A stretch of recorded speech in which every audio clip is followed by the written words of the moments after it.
Ok.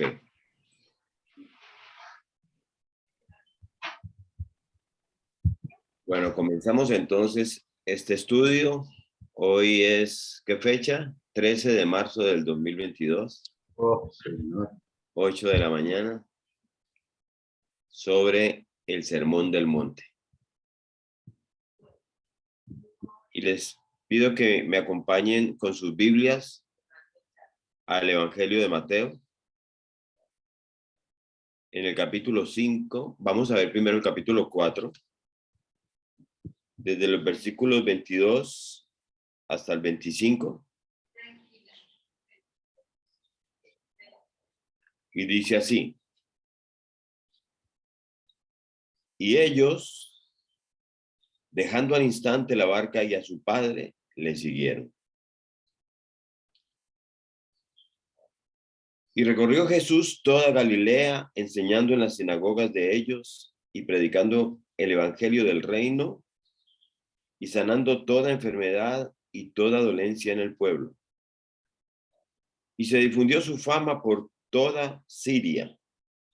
Y le trajeron todos los que tenían dolencias, los afligidos por diversas enfermedades y tormentos, los endemoniados, lunáticos y paralíticos, y los sanó. Y le siguió mucha gente de Galilea, de Decápolis, de Jerusalén, de Judea y del otro lado del Jordán. Y aquí sigue el capítulo 5, versículo 1. Viendo la multitud, subió al monte y sentándose, vinieron a él sus discípulos. Y abriendo su boca, les enseñaba diciendo. Y aquí comienza el Sermón del Monte. Si ustedes ven el título del capítulo 4 de Mateo, dice Jesús inicia su ministerio. Y en el 5 dice Sermón del Monte, las bienaventuranzas. Padre, yo te doy gracias porque nos permites hoy introducir este tremendo mensaje proveniente de ti mismo, en boca del más grande Maestro y Señor de todos los tiempos para nosotros, tu pueblo. Tú sabes, Señor, lo lejos que está este predicador del estándar que tu Hijo dejó plasmado aquí en este texto. Sin embargo, esta es la responsabilidad que tú me has dado para el día de hoy, para el resto del año. Enseñar una palabra que salió de los labios de tu Hijo, Señor, para cada uno de nosotros, tus demás hijos, tus otros hijos, que habrás de engendrar por medio de tu Espíritu. Ayúdanos, Señor, a entender lo que tú quieres que saquemos de todas estas enseñanzas de hoy en adelante y que estas sean enseñanzas transformadoras. Te lo pedimos, Señor, en Cristo Jesús. Amén y amén. Muy bien. Entonces comenzamos, como les digo, este estudio acerca del Sermón del Monte. A través de todos los tiempos, a través de los siglos, el Sermón del Monte ha ocupado un lugar de honor en el corazón de los hijos de Dios. Si usted no lo ha leído, le recomiendo léaselo. Y aún en un lugar de honor en los que no son hijos de Dios. Este mensaje, sin duda alguna, ha sido el mensaje que a lo largo de la historia más se ha predicado. Es la porción más predicada, más hablada. Es la porción del evangelio más citado y escrito de toda la Biblia. Es el más conocido incluso aún por personas que no tienen nada que ver con la parte espiritual o religiosa. Las palabras que contienen este mensaje, la palabra de Dios, tienen una fascinación tremenda, especial. No es nada raro, y a mí me ha pasado, yo creo que algunos de ustedes aquí también, escuchar a algún orador citar porciones del Sermón del Monte. Obviamente, a conveniencia y muchas veces mal citado, ya sea en el contexto de un discurso político o cualquier otro tipo de discurso, incluso religioso. Entonces, este es un sermón cuyo estándar es prácticamente imposible de cumplir. Aquí Cristo nos ayuda a ver un poco mejor a qué era que él estaba apuntando, qué tipo de personas él estaba procurando formar. Y todavía está procurando formar para que pudieran reflejar mejor su carácter, su imagen y sus enseñanzas. Eso está aquí en este texto de las Escrituras. Lo que está aquí indicado por nuestro Señor Jesucristo nos deja ver de qué manera yo puedo representar el mejor testimonio para Dios cuando yo vivo mi vida. Y es aquí donde Cristo nos habla de la necesidad de justicia personal y también de justicia social. Este mensaje fue llamado el Sermón del Monte por primera vez por Agustín de Hipona, más conocido como San Agustín en los círculos católicos. Inicialmente el título era Las Bienaventuranzas, pero desde que Agustín de Hipona le llamó el Sermón del Monte, ¿sí? A partir de ahí, entonces todo el mundo le sigue llamando y se colocó en las Biblias de esa manera. Simplemente para recordarnos que este fue un mensaje que Cristo predicó allí en la ladera de uno de los montes cercanos al mar de Galilea, que dejó de ser un monte, se convirtió en el monte, porque Cristo estuvo ahí enseñando. Ahora, ¿cuál es el trasfondo de este sermón? Después que Malaquías escribió su libro, el último libro del Antiguo Testamento, Dios estuvo callado durante 400 años. Mientras pasaba todo esto, ¿se acuerdan los que estudiamos Daniel de Grecia, Alejandro Magno, el dominio romano, todo esto? Dios no envió profetas a su pueblo. El pueblo de Dios no tuvo durante esos 400 años revelación divina durante ese tiempo, así que ese remanente fiel no tuvo más opción que esperar ahí en silencio hasta que Dios irrumpiera de nuevo, cumpliendo con todas esas promesas gloriosas que le dieron los profetas antiguos. Entonces Dios había prometido enviar a un Mesías que habría de cambiar el lamento de su pueblo en gozo. Y ese remanente, el remanente fiel, Simeón, este hombre sacerdote que Dios le dijo hasta que tú no vas a morir hasta que no veas la promesa cumplida, ¿sí? Y Ana y todas estas personas que aguardaban, esperanzaban el cumplimiento de estas promesas, estaban ahí. Y el rey prometido llega el Mesías, pero su pueblo no tenía ideas muy claras en cuanto a la naturaleza del reino que ese Mesías vino a ofrecer. Los israelitas esperaban un líder político, eso lo sabemos, un líder militar, que le habría de devolver a Israel su antiguo esplendor y convertirlos por encima de Roma y todas las demás naciones en la máxima potencia mundial. Todavía lo esperan. Y no por cierto periodo, sino por siempre, por los siglos de los siglos. Y Cristo hace su entrada. Por eso les decía yo que en el capítulo 4 dice Jesús inicia su ministerio. ¿Sí? Cristo hace su entrada en la escena de ahí de Palestina, en la región de Palestina. Enseña en este sermón, por así decirlo, su programa de gobierno. Yo supongo que sus palabras ese día tuvieron que haber causado una tremenda impresión en unos y mucha desilusión en otros.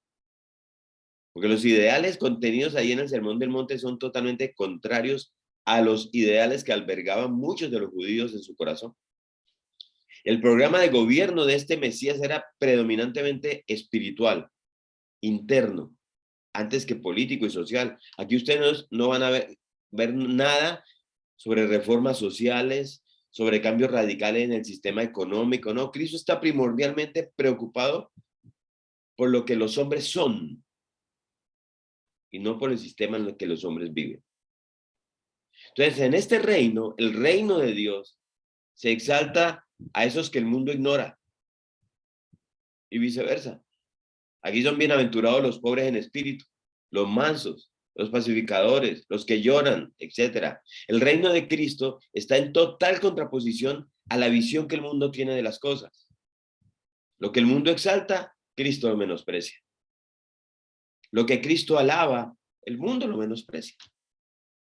Entonces, los ciudadanos del reino de Dios no podemos ser aceptados por el mundo, porque nosotros representamos lo que el mundo rechaza.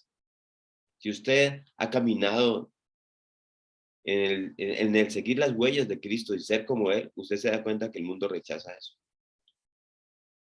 Pero nosotros también rechazamos las cosas por las que el mundo suspira. Pues también lo ha hecho, por las que el mundo se afana. Cuando Cristo llega a este momento en el panorama religioso de Palestina, ahí habían 4 grupos. Estamos hablando de ese momento, ese trasfondo del sermón, ¿sí? Había 4 grupos ahí disputándose el poder religioso. Por un lado estaban los fariseos, Acuérdense que el templo fue destruido. Ellos recuperaron el templo, pero ya recuperado el templo y construido por Herodes, ellos ya tenían sus sinagogas y tenían varios sitios donde ellos oraban. Perdón, no eran sinagogas, tenían los grupos religiosos. Las sinagogas surgen después de la destrucción del templo por parte de Roma. Pero sí existían ya los fariseos, aparecen los fariseos con sus tradiciones. Por el otro lado está otro grupo que son los saduceos, que eran los hombres liberales que no creían en muchas cosas. Más allá los esenios, que promulgaban el aislamiento, el ascetismo, alejarse del mundo para el mundo espiritual. Y también los celotes, que eran los activistas revolucionarios, que estaban en lucha contra el Imperio Romano. Y cuando uno lee el Sermón del Monte, ve que Cristo tenía mucho que decirle a cada uno de estos grupos y a todos los llegó al mismo punto. Señores, la vida recta delante de Dios se proyecta es de adentro hacia afuera. La piedad comienza en el corazón del hombre y se traduce en una vida justa delante de Dios. Donde no hay un corazón recto, no puede haber una vida justa. Y donde no hay una vida justa, pues uno puede concluir que ahí no hay un corazón recto. Aunque algunos piensan que esto más bien fue como una colección que Mateo hizo de muchas enseñanzas de Cristo que el Cristo tuvo a lo largo de 2 o 3 años de ministerio y que las colocó Mateo ahí, pues, y que las hizo lucir como un sermón, por decirlo así, como un solo mensaje. La verdad, yo no creo eso, ¿sí? Cristo se sentó en la ladera de un monte y empezó a enseñar. No voy a entrar nunca en esa controversia porque lo que sí es cierto es que por encima de eso, el estándar plasmado aquí en este sermón es tan alto que ha llevado a algunos a concluir que el Sermón del Monte es una enseñanza dirigida a los perdidos, para mostrarles cuál es el camino de la salvación, lo que inclinaría a pensar que el Sermón del Monte entonces enseña un camino de salvación por obras y no por gracia. Y solo hay que citar la carta de Pablo a los Efesios en el capítulo 2, versículos 8 y 9 para evidenciar el error de esta posición. Dice en el versículo 8, porque por gracia sois salvos por medio de la fe. Y el versículo 9, y esto no de vosotros, pues es don de Dios. Y en el versículo dicen, no por obras, para que nadie se gloríe. Entonces, el Sermón del Monte no nos enseña cuál es la manera en que podemos salvarnos. Esa no fue la intención de Cristo para pronunciar estas palabras. Otros dicen que el mensaje contenido en el Sermón del Monte solo tiene aplicación secundaria para los cristianos del día de hoy y más bien es una aplicación principalmente para un reino futuro. Para el reino milenial del que hablan algunas corrientes de interpretación bíblica. Ese reino que vendría después del periodo de la tribulación. Yo no creo eso tampoco, al igual que muchos otros. Y por muchas razones. Primero que todo porque la palabra dice que Cristo ya inauguró su reino. Su reino se está expandiendo y su reino está avanzando.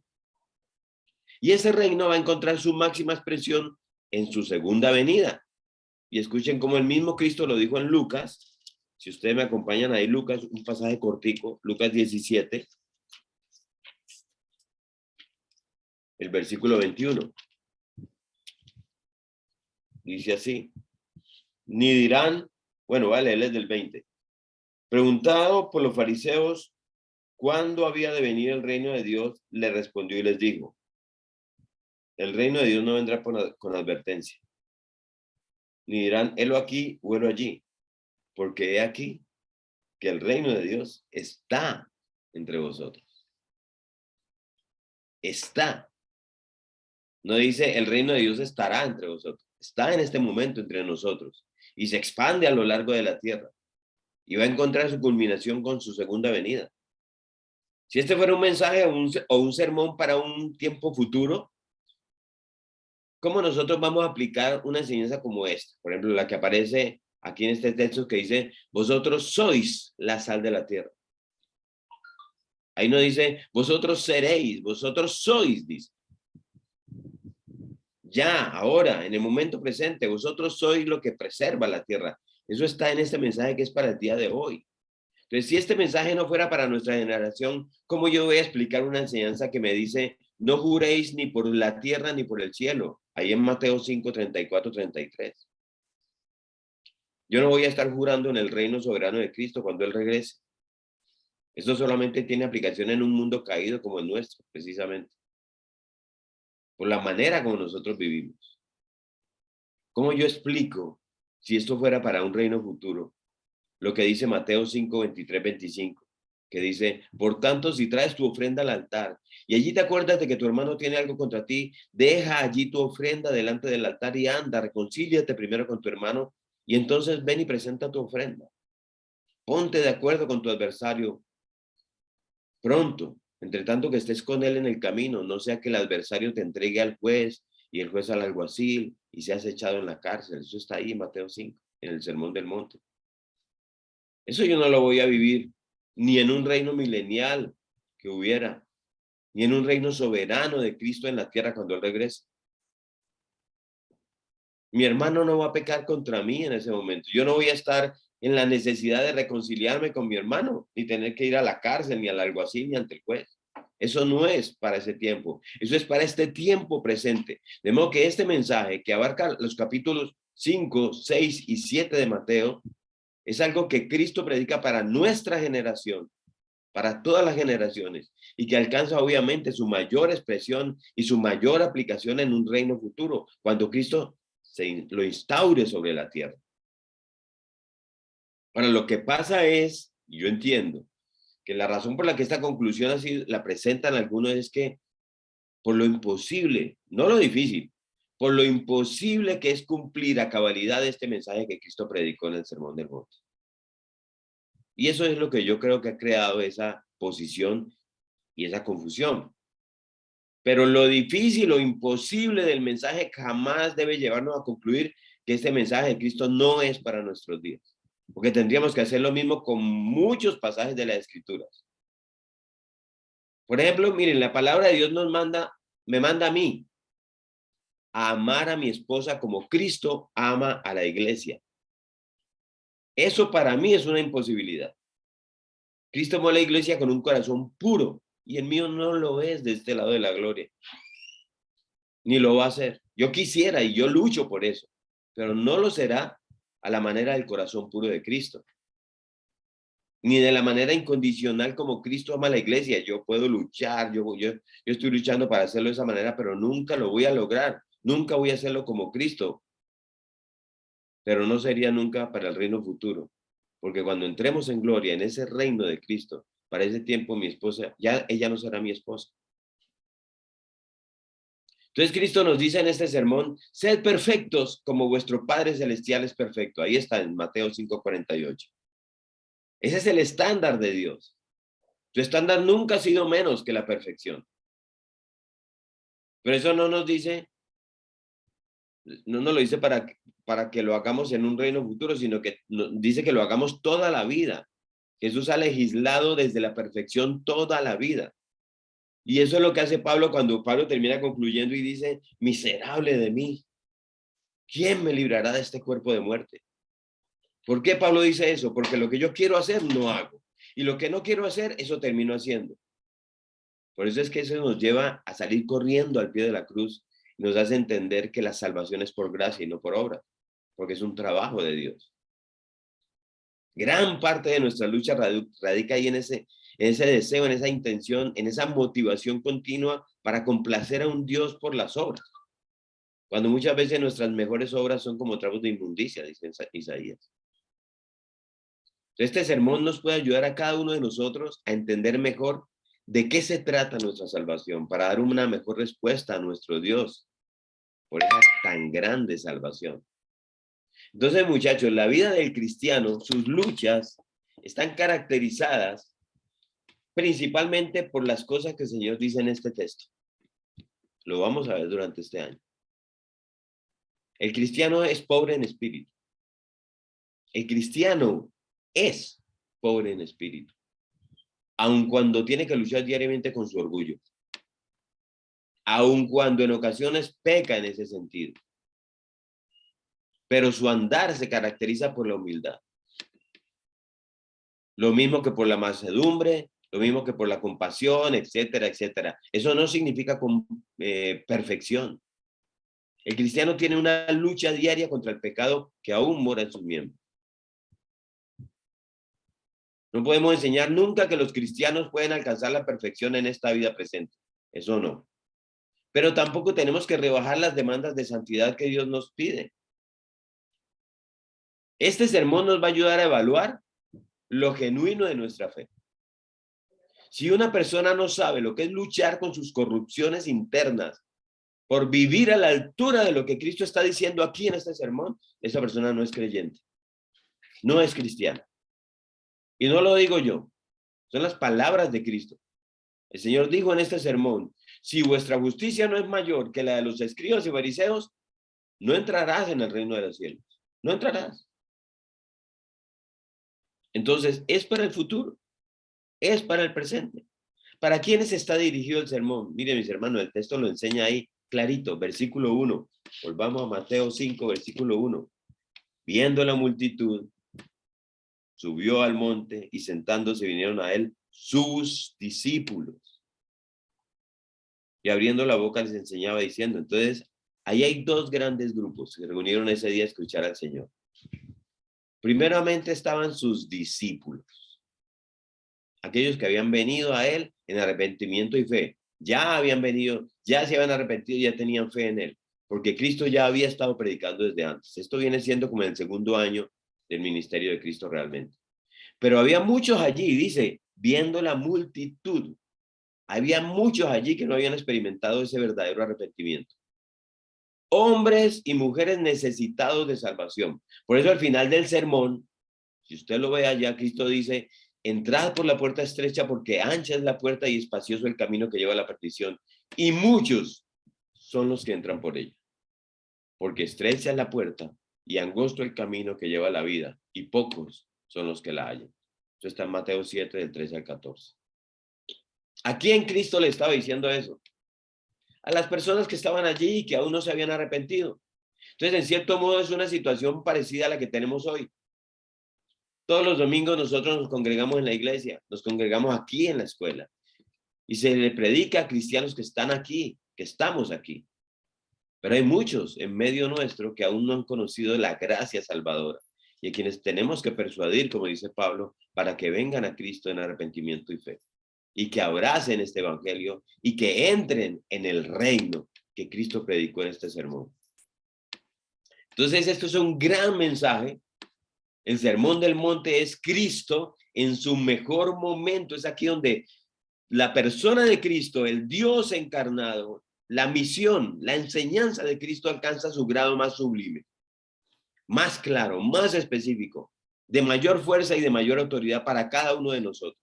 Aquí Cristo nos deja ver hacia dónde es que Él está apuntando, cuál es su meta, cuál debe ser mi estándar.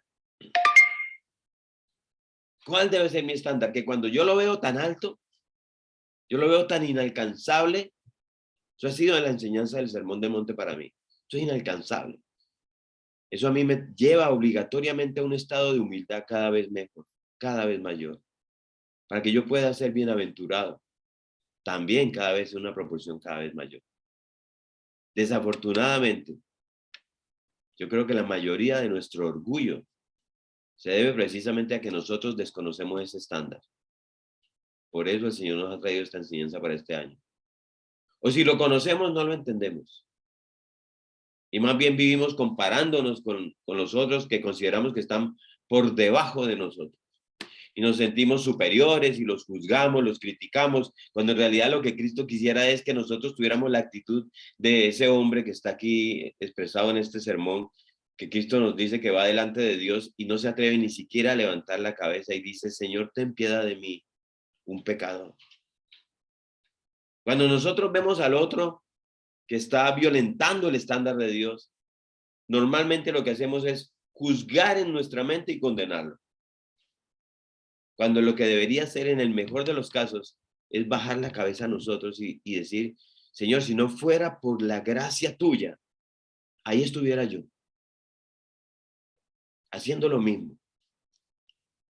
Señor, ten piedad de mí, un pecador.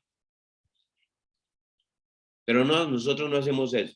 Y no lo hacemos porque, miren, esto es lo que pasa. Cuando el hermano me pasa por el lado y viola la ley de Dios, yo inmediatamente le saco el Sermón del Monte o algo parecido que me encuentre en las Escrituras. Y yo lo mido y el hombre queda corto. Entonces yo lo condeno cuando se trata del otro. Pero en este sermón, Cristo lo va a sacar, lo sacó. Cristo lo va a predicar, lo predicó, lo enseñó y nos va a colocar a todos en el mismo nivel. De manera que nos lleve a todos a la humildad, por el mismo rasero. Yo tengo este sentir, muchachos, estudiantes de la escuela bíblica, que nuestra respuesta, la de todos nosotros, a este estudio que estamos iniciando, va a determinar en gran manera las bendiciones en el futuro inmediato que nuestra iglesia reciba o que no reciba de parte de Dios. Este sermón es Cristo en su mejor momento, porque Él viene y se presenta delante de una congregación, una audiencia que es eminentemente judía o exclusivamente judía. En ese momento de su ministerio, Él se para delante de ellos, se sienta a dar cátedra, se compara con Moisés, se coloca por encima de Moisés. Estos judíos tienen que estar locos, por encima de las enseñanzas de Moisés. Y 6 veces ahí en ese capítulo 5, la primera parte nomás del mensaje, Cristo le dice a esos que están escuchando lo siguiente: habéis oído que se dijo a los antepasados tal cosa, pero yo os digo, ¿sí? Es decir, aquí hay uno que está por encima de todos los maestros anteriores. Y aquí hay una enseñanza que va a supeditar a todas las demás de enseñanzas anteriores. De modo que cuando vosotros oigáis, yo os digo. Y quiero que tomen esta enseñanza y la comparen con las anteriores porque yo la estoy editando. Yo la estoy ajustando. Ese es Cristo ahí. Y cuando la gente lo escuchaba decía, wow. Unos para sorpresa y agrado y otros para sorpresa y desagrado. De hecho, las últimas palabras del capítulo 7, al final del mensaje, son estas. Y cuando terminó Jesús estas palabras, la gente se admiraba de su doctrina. Eso está en el 7, 28 y 29. Porque les enseñaba como quien tiene autoridad y no como los escribas. Aquí está alguien que reclama y dice ser superior a Moisés. Para esta audiencia judía eso no era poca cosa. El Sermón del Monte es Cristo, ahí en su mejor momento, porque aquí él hace algo que yo no sé cómo él lo pudo hacer. Si usted ha estudiado la Biblia y se da cuenta que esto solamente lo puede hacer Dios. Por eso lo entiendo así. Cristo combina de una manera genial, como ningún otro predicador en la historia del mundo, lo que es la parte doctrinal con lo que es la parte de la aplicación. Normalmente un mensaje tiene una parte que es doctrinal, o sea, la doctrina, que es la parte que es expositiva, y luego viene su aplicación. En este mensaje, toda la doctrina de Cristo es aplicación, y toda la aplicación es doctrina. Esto es genial. Nadie puede hacer eso excepto Cristo. Cada palabra que salió de su boca era doctrina y al mismo tiempo era aplicación. Y cada aplicación, cuando uno miraba hacia atrás, era una doctrina que él estaba estableciendo. Eso es genial cuando tú haces ese análisis. Probablemente algunos de ustedes podrían decir que ustedes no, es que yo me he escuchado o leí alguna vez un sermón en mi vida que impactó mi vida profundamente. ¿Sí? Pero yo les digo algo. Aquí, en el Sermón del Monte, tenemos al más grande de los predicadores predicando el más grande de los sermones. Fue el Dios encarnado el que pronunció estas palabras. Así que cuando Jesús nos dice que son bienaventurados los pobres de espíritu, que son bienaventurados los mansos, aquí no hay lugar para equivocaciones o para exageraciones. Aquí no hay equivocación, no hay exageración. En este sermón no encontramos ni una palabra fuera de lugar. No encontramos ni una sola exageración. No hay aquí ni una equivocación. Y hablando de aplicaciones, este mensaje del Sermón del Monte es Cristo en su mejor momento, porque aquí Él nos da la clave de cómo yo puedo en esta vida, de este lado de la gloria, ser feliz. Y lo vamos a ver más adelante. Ser satisfecho todo el tiempo. independiente de la circunstancia alrededor. Aquí está la clave, muchachos. No hay duda de eso. Yo no estoy diciendo que yo estoy ahí, ¿no? O sea, yo simplemente estoy diciendo, aquí está la clave. Lo que pasa es que como nosotros hemos oído que, no, mi felicidad no depende de las cosas materiales y creemos eso y eso está bien, llegamos muchas veces a la conclusión de que lo que yo necesito entonces son disciplinas espirituales para ser feliz. Entonces yo me pongo a orar, leo la Biblia, hago los devocionales, voy a la iglesia, todas esas cosas que son importantes.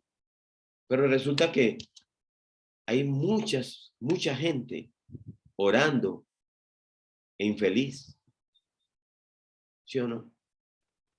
Hay mucha gente leyendo la Biblia, pero insatisfecha. Hay mucha gente haciendo sus devocionales y nunca sintiéndose satisfecha. Porque nosotros no acabamos de entender, y aquí en este mensaje Cristo nos lo va a dejar ver claramente, que mi estado de felicidad y de satisfacción no depende, en primer lugar, de hacer algo, aun si es para Dios, sino de ser algo ante Dios. Ese es mi estado de felicidad y satisfacción. Aquí es donde Cristo claramente nos deja ver la diferencia entre hacer y ser. De hecho, incluso podemos ver que muchas veces cuando yo trato de hacer sin ser, eso mismo es lo que me lleva al estado de insatisfacción y de infelicidad. Si yo no lo soy, no lo puedo hacer. Y él deja plasmado aquí, y lo vamos a ver, la fórmula. O sea, yo me atrevo a decirlo, a mí no me gusta, yo soy un crítico cuando en la enseñanza del Señor se quiere colocar como una fórmula. Pero aquí sí me atrevo a decir lo que pareciera como una fórmula para tener una vida de felicidad completa, plena, ininterrumpida, de este lado de la gloria, antes de que entremos al reino de los cielos. Y que no tiene nada que ver con hacer algo, tiene que ver con ser. Entonces, Cristo nos dice en este sermón que nosotros debemos ser pobres en espíritu. Versículo 3. Que debemos ser de corazón arrepentido. Versículo 4 del capítulo 5. Que debemos ser humildes. Versículo 5. Que debemos ser hambrientos de justicia. Versículo 6. Debemos ser misericordiosos, versículo 7, ser limpios de corazón, versículo 8, ser pacificadores, versículo 9. Aquí está la clave. Incluso es cuando Cristo está enseñando estas cosas que la gente como que empieza a decir, ¿qué? ¿Cómo así? ¿Cuándo? Y les digo algo más. Dice Cristo, si vuestra justicia, ya se lo ha dicho, no es superior o no supera a los escribas y fariseos, no entraréis en el reino de los cielos. Este no es el mensaje para yo entrar al reino de los cielos. Yo no entro al reino de los cielos tratando de cumplir este mensaje, porque jamás lo voy a lograr. Esto es para personas que no tienen el Espíritu dentro. De hecho, si no ha nacido de nuevo, esto no es para las personas que no tienen el Espíritu dentro, no es para esas personas. Porque si no ha nacido de nuevo, ni siquiera lo va a entender. Mucho menos lo va a aplicar. No es para personas que no han nacido de nuevo este mensaje. Es muy poderoso. Si a mí Cristo me dice, Rodrigo, esto no es un mensaje para aquellos que no han nacido de nuevo, yo digo, Señor, no me vayas a dejar de ese lado. ¿Sí? Cuando el Espíritu mora en mí, yo puedo comenzar a aplicar sus enseñanzas y voy a terminar cumpliéndolas por completo allá en el reino venidero. Pero este sermón me ayuda a entender que mi santidad, mi justicia personal, mi rectitud moral para el reino de los cielos tiene que depender de la justicia de Dios que Cristo me da. Porque de lo contrario yo voy a permanecer lejos de la presencia de Dios.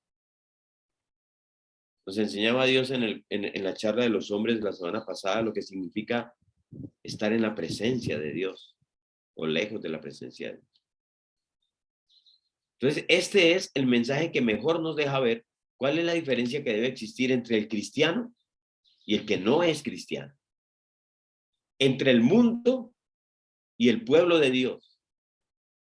Fíjense que yo no dije entre el mundo y la iglesia, porque desafortunadamente la iglesia de Dios como la entendemos hoy ha dejado mucho que desear. Es el verdadero pueblo de Dios, el cristiano. Cuando vivíamos en el mundo se nos decía, a tus enemigos ni les hables, o respóndale de la misma manera, no se deje. Cristo dice, no, no, no, no, no. El cristiano que ha nacido de nuevo está supuesto a amar a su enemigo. ¿Pero por qué, Señor?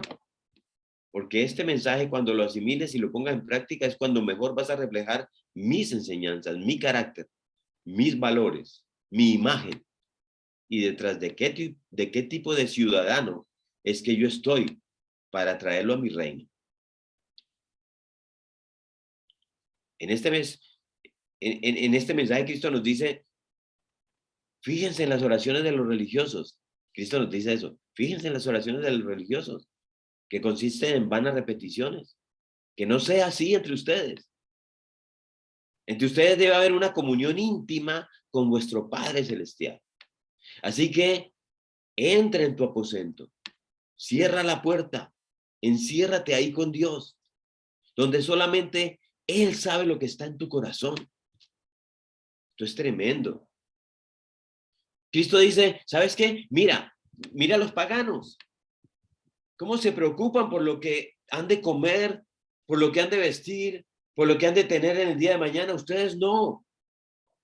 Ustedes no deben ser de esa manera, porque los gentiles, aquellos que no me conocen, aquellos que no siguen mi nombre, sobre quienes no se invoca mi nombre, ellos se preocupan de esas cosas. Pero en el reino de los cielos, en mi reino, ustedes deben buscar el reino de Dios primero y su justicia, y todo lo demás se les dará por añadidura. Para que ustedes, mis ciudadanos de mi reino, marquen claramente la diferencia entre el cristiano y el no cristiano. Entre el que me conoce y el que no me conoce. Entre el que es mi hijo y el que no lo es. Los seguidores de Cristo, ¿aquí hay seguidores de Cristo? Los seguidores de Cristo deben ser diferentes a la iglesia nominal, al mundo secular y diferente a los religiosos y a los no religiosos. ¿Ven? ¿Y cuál es la iglesia nominal? Esa iglesia nominal es aquella que está compuesta de los cristianos que asisten, pero no existen. Asisten a la iglesia, pero no existen en el listado del reino de los cielos. El cristiano que ha nacido de nuevo tiene que diferenciarse de ese cristiano nominal. Pero tiene que diferenciarse también del religioso. Ve, identifícame el religioso. El religioso tiene una religión. Y bueno, pues, ¿quién tiene una, y quién es ese el que tiene una religión? Bueno, el que hace sus ejercicios de devoción, porque es religioso, y lee la Biblia, ora, va a la iglesia, pero no tiene una relación personal creciente, pujante, viva, diaria con Dios. Eso se nota. Este sermón marca la diferencia entre el religioso y el cristiano, y entre el no religioso. ¿Quién es ese no religioso? Pues el que no cree en nada. Y el cristiano que ha nacido de nuevo debe diferenciarse de ese también. Si hay una frase de este mensaje, en este mensaje del Sermón del Monte, que resume todas las enseñanzas de Cristo, que Cristo nos trae aquí, está en Mateo 6:8. Y usted la lee ahí, bueno, Mateo 6:8. Dice en la segunda parte. Bueno, en la primera parte. No os hagáis pues semejantes a ellos. Ahí está. No os hagáis pues semejantes a ellos. Y obviamente que este versículo está en el contexto de la provisión de Dios, pero no es menos cierto que este es el tema central de todo el mensaje del reino de Dios, en el reino de los cielos. Los ciudadanos de este reino somos distintos. Pensamos diferente al resto. ¿Por qué? Por una simple razón, porque hemos nacido de nuevo. En el nuevo nacimiento se nos ha dado una nueva naturaleza. Y con esa nueva naturaleza tenemos nuevos deseos, nuevas preferencias, nuevos gustos, tenemos nuevas metas, nuevos propósitos, tenemos una nueva vida, tenemos nuevos valores, tenemos nuevos amigos, tenemos nuevas maneras de relacionarnos. En esencia, somos una nueva criatura. Lo viejo quedó atrás y lo nuevo viene a tomar su lugar. Eso es lo que marca la diferencia entre unos y otros. ¿Se dan cuenta? Porque es que es importante que nosotros podamos asimilar correctamente este mensaje. Sin el Espíritu de Dios morando en mí, yo no lo puedo entender. Y no lo voy a aplicar nunca. Este sermón nos va a ayudar a evaluar la genuinidad de nuestra fe. ¿Qué tan genuina es nuestra fe? Y nos va a mostrar cuál es el método evangelístico más efectivo con que cuenta la iglesia. Eso sí que es importante en nuestra generación, muchachos. Yo sé que aquí más de uno ha oído que las iglesias siempre se preocupan por el evangelismo. Todo el tiempo están haciendo campaña evangelística, campaña de avivamiento, traigan los enfermos. Mis hermanos, ¿qué dice Cristo en el Sermón del Monte? Cristo dice, sean pobres en espíritu, sean mansos, lloren su condición, sean pacificadores, tengan hambre y sed de justicia, y entonces serán la luz del mundo. Entonces serán la sal de la tierra. Y van a causar inquietud en esas personas que los rodean, porque van a ver que ustedes son distintos. Es en eso donde radica la eficacia de la iglesia de Cristo, en que somos diferentes. Mis amados estudiantes de la escuela bíblica, ustedes quieren impactar la comunidad donde viven, vivan a la altura del Sermón del Monte. Y yo les aseguro que si ahora tenemos, no sé, unas 100, un poquito más de personas en nuestra congregación, vamos a tener que decirle al pastor, pastor, busquemos un lugar más grande, ¿sí? Porque no nos van a caber las personas que querrán venir. Por lo menos a oír. No podemos decir que necesariamente se van a repetir porque eso es una obra de Dios, pero van a ser inquietados. Nadie puede, ni el diablo, ni Satanás, con una iglesia cuyos miembros están viviendo como se supone que deben vivir, al estándar del Sermón del Monte. Y ese es el método evangelístico por excelencia. Ese es la verdadera manera de evangelizar a otros.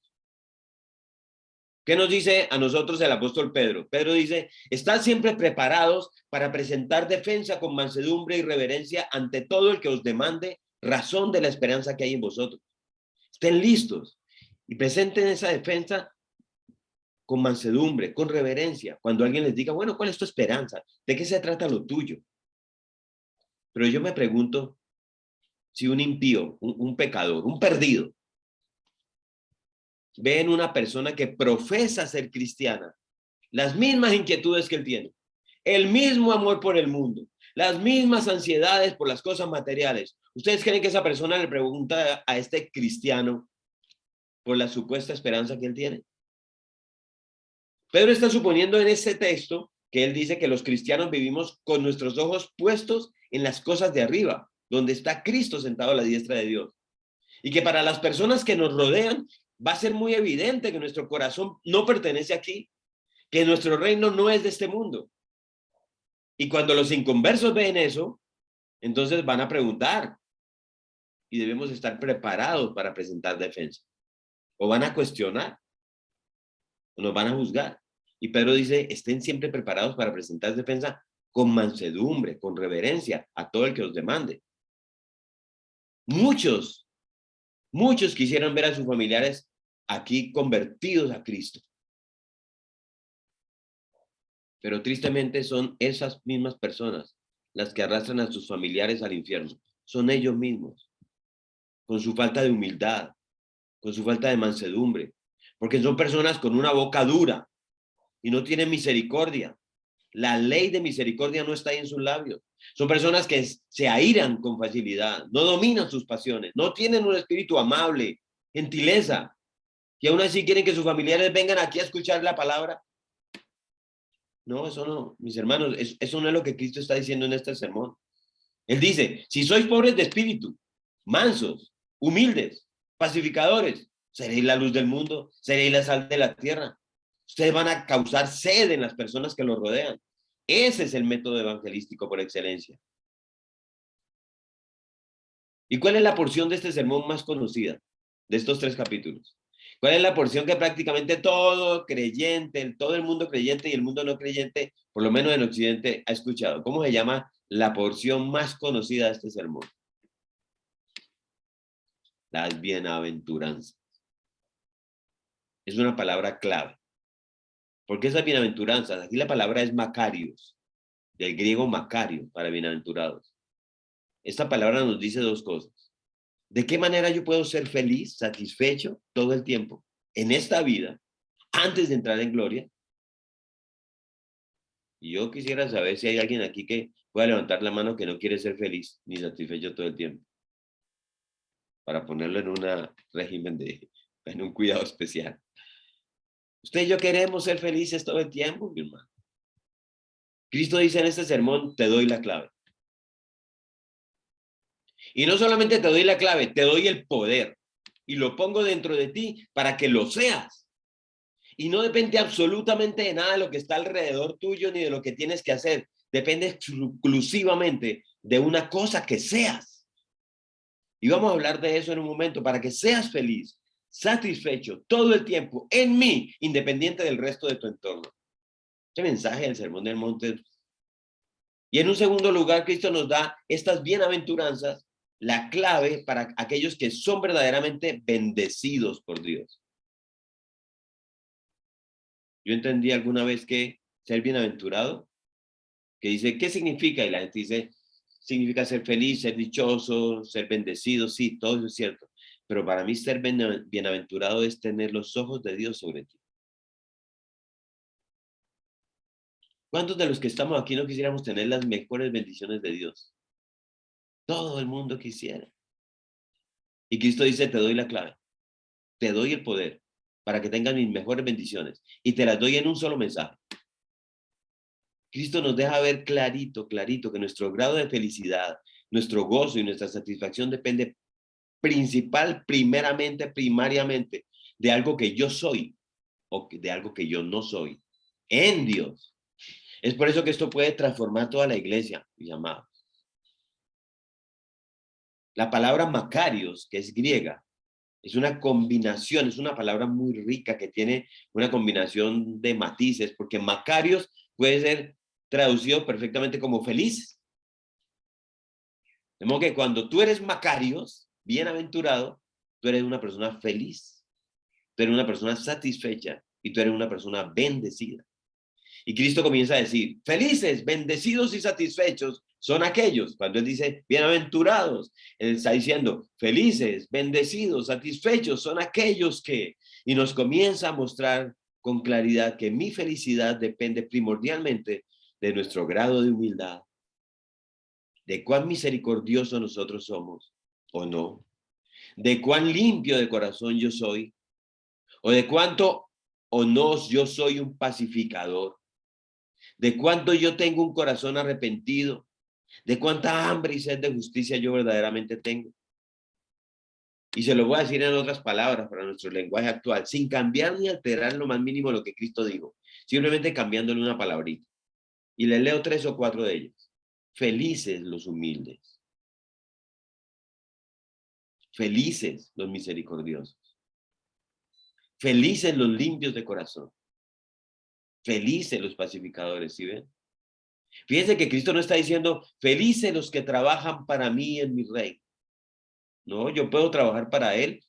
Yo puedo ser el pastor de la iglesia y ser muy satisfecho. Él no dijo eso. Cristo no dijo, felices los que leen, recuerdan, memorizan y repiten de memoria mi palabra. Él no dijo eso. Él dice, felices, bienaventurados, satisfechos los que son algo delante de mí. Sobre esos es que Él va a derramar sus bendiciones.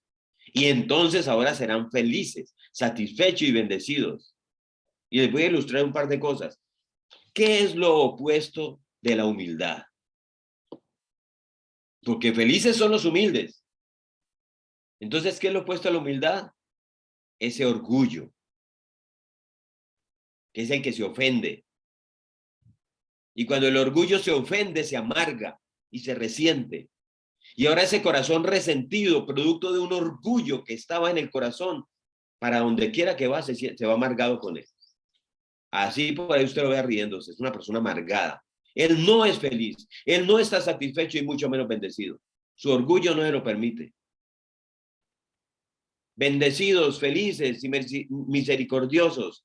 ¿Qué es lo opuesto de la misericordia? ¿Qué quiere el que no tiene misericordia? ¿Qué quiere ver? Justicia. Entonces, como él quiere ver justicia, continuamente está por ahí viendo al hermano cuando peca y diciendo, ya vendrá la disciplina de Dios sobre este hermano cuando peca. Viene por ahí, vas a ver, con Dios nadie juega, de Dios nadie se burla. ¿Y saben qué, mis hermanos? Ese estado no lo deja ser feliz, cuando debería estar de rodillas, delante de la presencia de Dios, pidiéndole a Dios que tenga misericordia de él, ¿sí? Al que él vio transgredir la ley de Dios. Como Cristo, cuando está en la cruz y dice, Padre, perdónalos, porque no saben lo que hacen. Los misericordiosos disfrutan de mi felicidad y no andan buscando que yo visite la justicia sobre nadie. Esa es mi prerrogativa, dice Dios. Usted sea misericordioso. Cuando no somos puros de corazón, ¿qué hacemos? Juzgamos. Continuamente condenamos al hermano. Y la impureza del corazón muchas veces no me deja incluso ni siquiera filtrar lo que es el mensaje de Dios para mí. Porque en un mensaje como este todos hemos estado ahí. Entonces, eso lo dijo el pastor para mí. Eso lo está diciendo es por mí. Eso fue por mí que dijo eso ahí en ese. No, el limpio de corazón no piensa de esa manera. ¿Por qué? Porque miren cómo piensa el limpio de corazón. Él piensa en todo lo que es verdadero, en todo lo digno, en todo lo justo, en todo lo puro, en todo lo honorable. Y si hay alguna virtud o algo que merece elogio, en eso meditad. Filipenses 4:8. ¿Se imaginan ustedes que todos nosotros por los próximos 30 o 60 días, ojalá lo hagamos, lo único que estuviera en nuestra mente sea aquello que es bueno, digno, amable, honorable, y si es digno de alguna virtud, que sea el único pensamiento en el que nosotros estuviéramos meditando fuera de aquellas cosas de esa naturaleza? Ustedes se imaginan lo felices que seríamos. Pero nuestra impureza de corazón no nos deja pensar como nos manda Pablo ahí en Filipenses 4:8. Cuando no somos pacificadores, ¿qué queremos? Que se nos dé la razón. Es que yo tengo la razón. Y preferimos en busca de la razón permanecer irreconciliados hasta que me den la razón.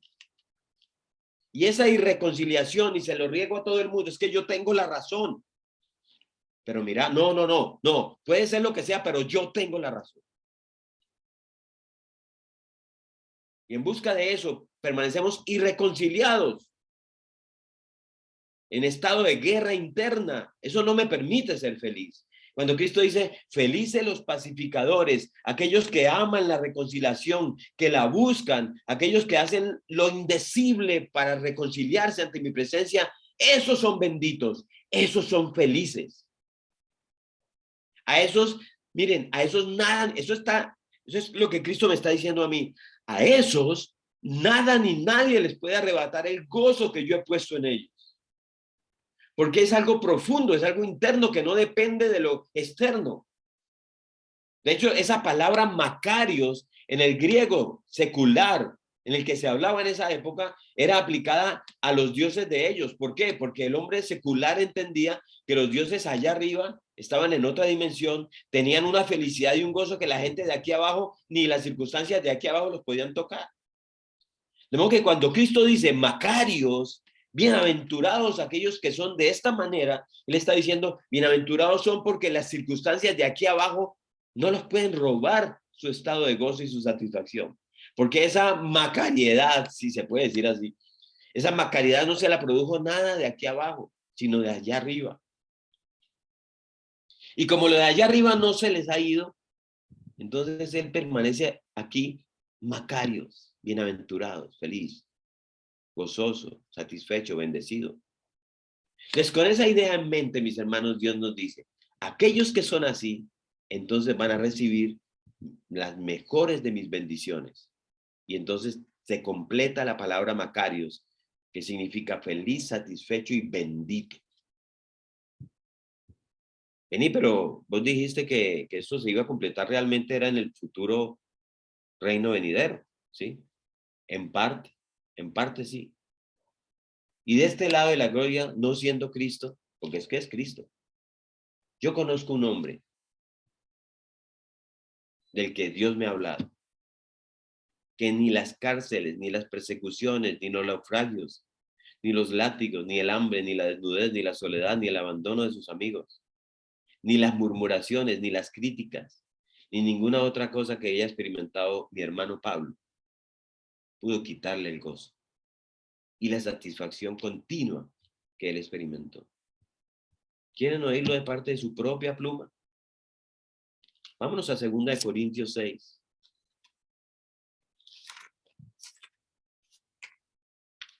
Segunda carta a los Corintios, capítulo 6, a partir del versículo 3.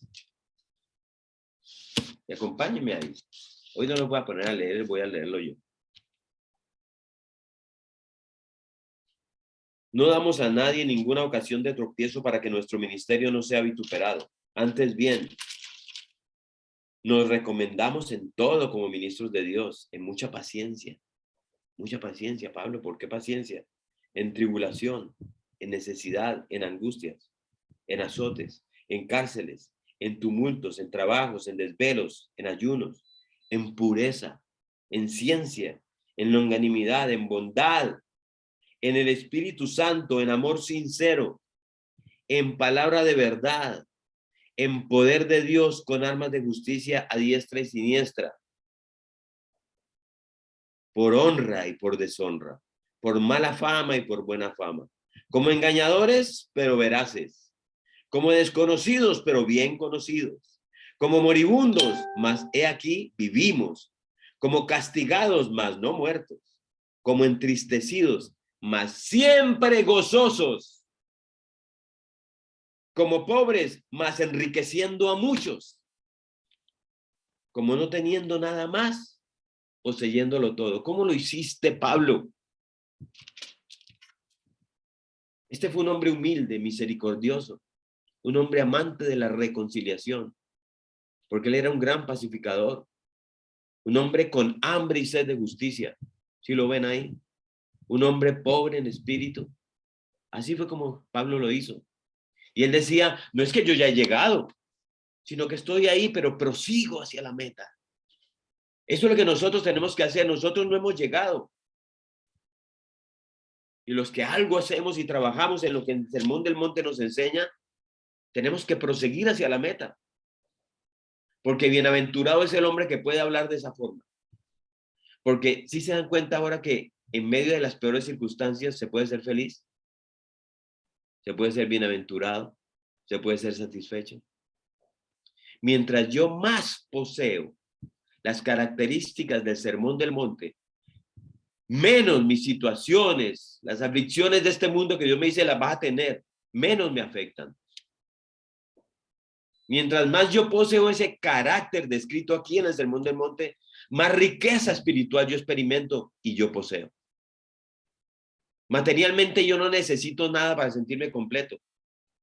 El que es pobre en espíritu no se siente triste cuando carece de algo. Y usted puede decir, no, es que yo quería comprar eso. Sí, usted lo quería comprar. Pero lo que querías comprar no era lo que te estaba dando el gozo ni la satisfacción, porque ya tú tienes el gozo.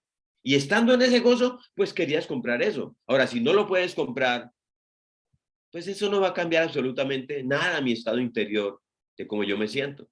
El pobre en espíritu puede decir eso. No sufre ahí.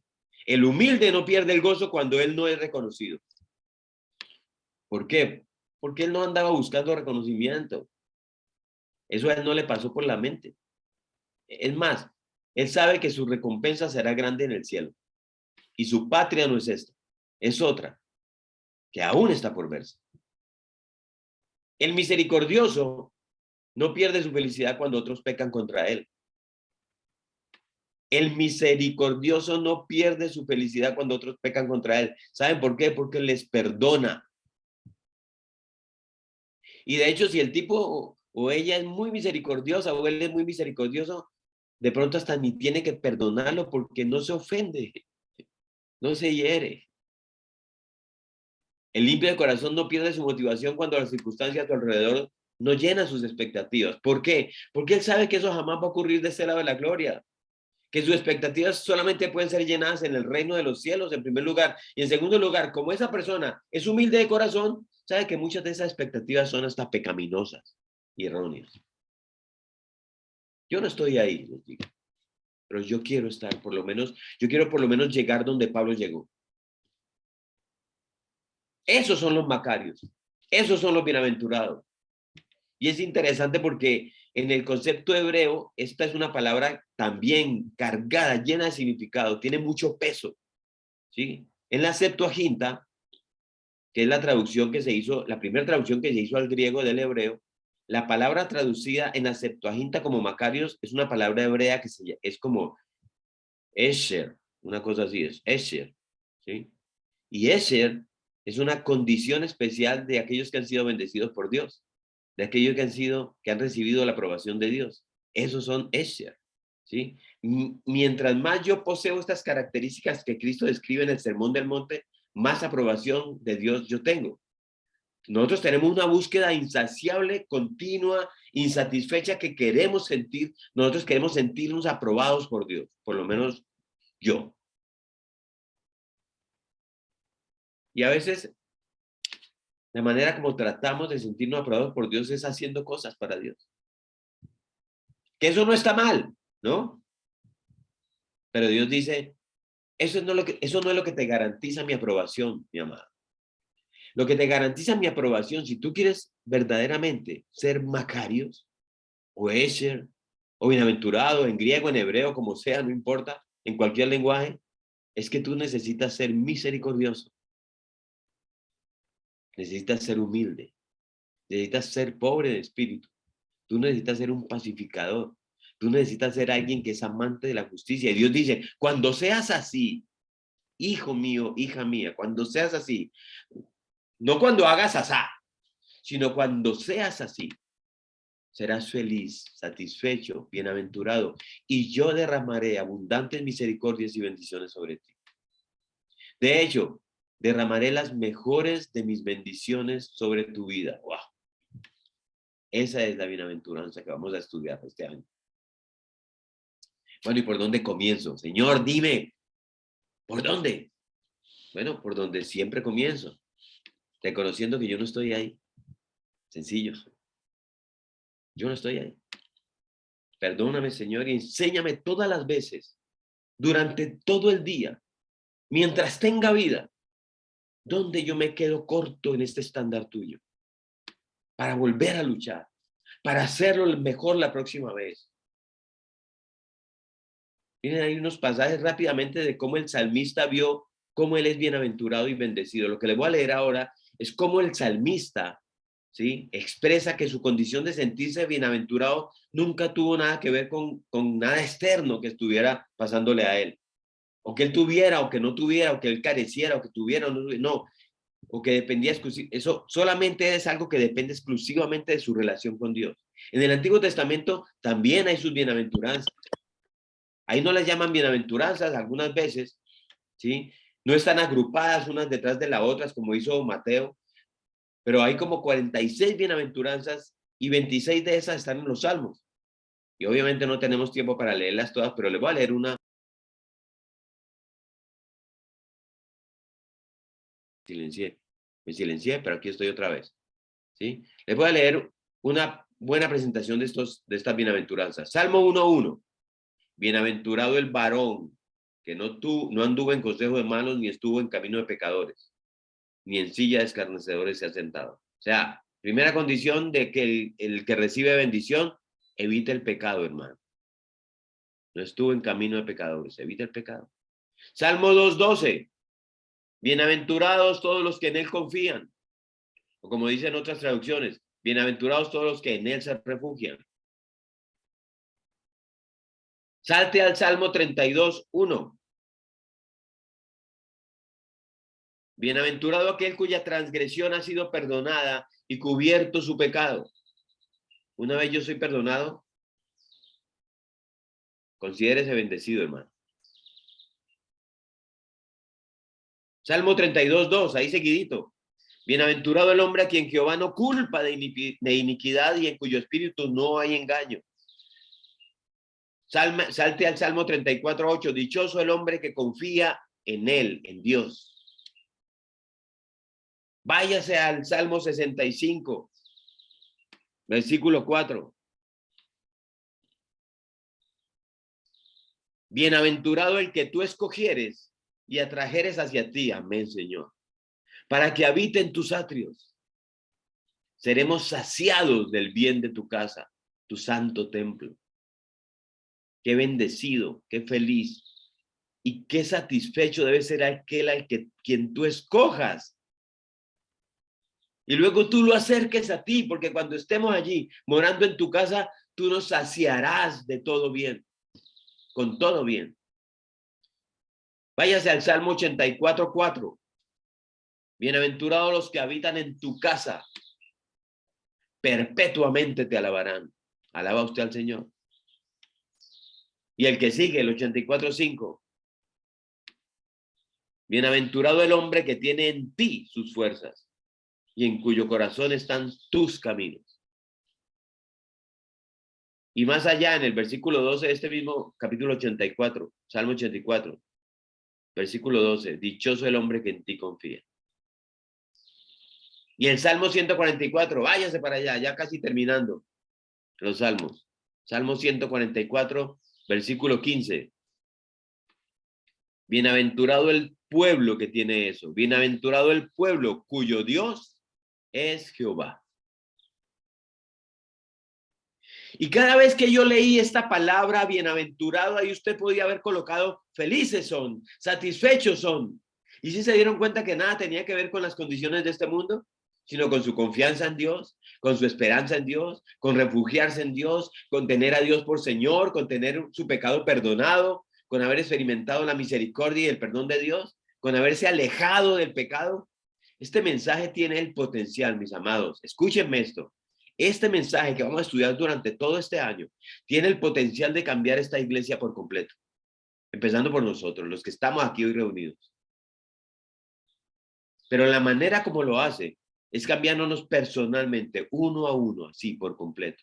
Y en la medida entonces en que entremos en un estado como iglesia, ¿sí? De ser macarios, de ser felices, satisfechos en lo que Dios provee, en esa misma medida, Dios está dispuesto a completar ese estado, produciendo, haciendo llover y derramando sus mejores bendiciones sobre nuestras vidas.